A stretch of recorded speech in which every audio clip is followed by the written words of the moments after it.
বেশ কদিন ধরে ইউটিউবে বারবার দেখতেই পাচ্ছি যে ভার্জিন মোহিতো তো আমি ভাবছি ভার্জিন মোহিতোটা কী ভাই। তো যাই হোক, আমিও তারপরে আমি কেন বাদ যাই, আমিও ভাবলাম বানিয়ে ফেলি।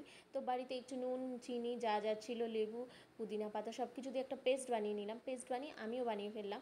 তো ঠান্ডা ঠান্ডা ভার্জিন মোহিতো। তো বন্ধুরা দেখতে থাকো। আর একটুখানি আইসও লাগবে, আইসও দিয়ে নিয়েছিলাম। তো চলো দেখা যাক পুরোটা রেডি করা। আর তোমরা দেখতে থাকো ফুল ভিডিওটা।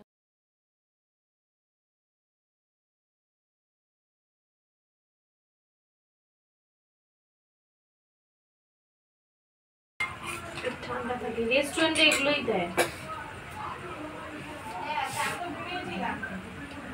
পুদিনা পাতার গোল।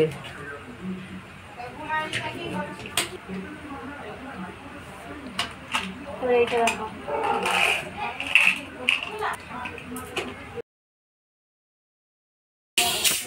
সো ফাইনালি আমি ঠান্ডা ঠান্ডা সফট ড্রিঙ্কস বানিয়ে ফেললাম বন্ধুরা বাড়িতেই। তো তোমরা যদি এটা ট্রাই করতে চাও তো অবশ্যই কিন্তু বাড়িতে বানিয়ে ফেলতে পারো। তো এটা হচ্ছে ভার্জিন মোহিতো। তো আমার ঘরে যা যা ছিল আমি সেটা দিয়েই বানিয়েছি বন্ধুরা। তো তোমরা যদি এটা কিন্তু অবশ্যই বানিও। আর বাড়ির থেকে কোনো গেস্ট বাড়িতে যদি আসে বাইরে থেকে, তো অবশ্যই তাকে দিলে সে কিন্তু ঝাটাকসে খুশি হয়ে যাবে।